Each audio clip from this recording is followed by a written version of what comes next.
All right, so welcome to this lesson on loading your canoe as we start our trip. You're gonna have to carry the canoe to the water from the car, so I've gotten it off my vehicle and I'm gonna carry this down.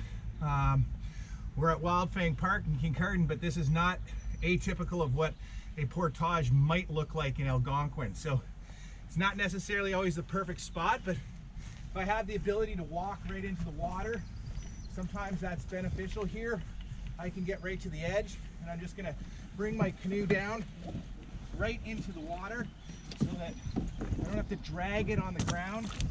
Okay, now I don't want my canoe to float away, so I made sure the stern here is on land, and I'm going to get ready to load this up with what the equipment would be for 2 people in Algonquin. My baler's here. I'm just going to untwist it, set it behind my seat. If I need it to scoop water out, it's there for me. Okay. All right, now behind us we have all the materials that will be used for 2 people that they'll be required to bring on trip. So if you want to look, we've got our pack. This got all of our tent, our clothes, our sleeping bags, our sleeping pads. Maybe even today, a day like today, it might even have my raincoats because I don't think it's going to rain. All right. In this bag is more like our day purse, our day pack. We've got our water bottle, we've got some gorp, maybe our raincoat, sunscreen. You might even have your bug spray, stuff like that in there if you need it. I have my bug spray in my life jacket because I got a pocket in there.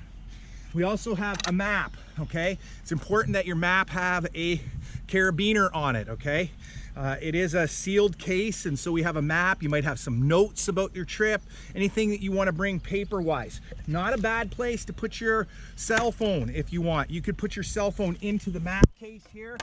Okay, I can just show you this. It opens up like a Ziploc. Stick the cell phone in here, adds one more layer of waterproofness, and the cool thing is this thing will probably still float if you flip your canoe, so that's a good thing because that cell phone's worth a lot of money.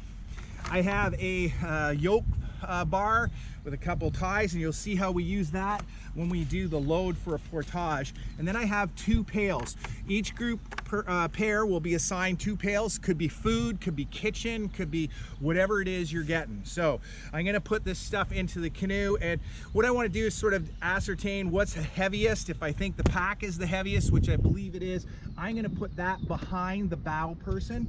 These 2 pails are a little lighter today. They're kitchen pails, and I'm going to put them in front of the stern paddler. Okay, so let's start with the pack.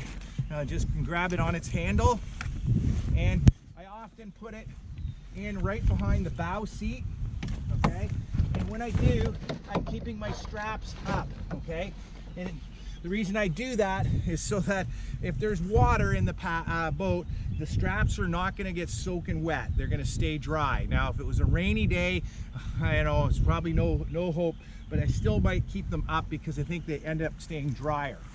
And the next 2 things I'm going to put in are big items are the 2 pails, and these can go in a variety of different ways. Some kids put them in straight up and down.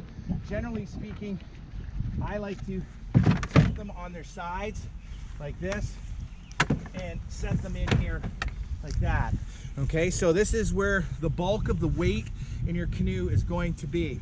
Now you have your day pack, and this is really for you to decide who's going to take it. A lot of times this goes up with the bow person just because it's a little easier for them to stop paddling and maybe grab a drink and pass it back.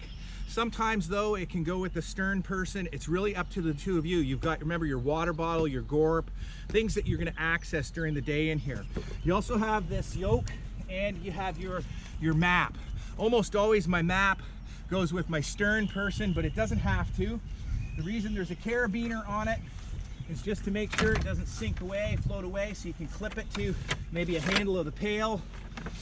I like to try to keep my map in a place where when I'm paddling I can actually see it.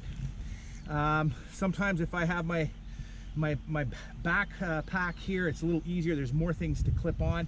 And then we have this here, and I'm going to just set it right behind the bow seat. And then last but not least is just this yoke bar, which you'll see how that works later. And I'm just going to tuck it along the side. All those things are in, and all that's left are the 2 paddles. One will go to each of the paddlers. So in this case, I'm going to set this one here in the bow seat, and I'm going to set this one here in the stern seat.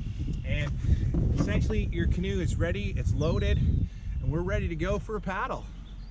Huh?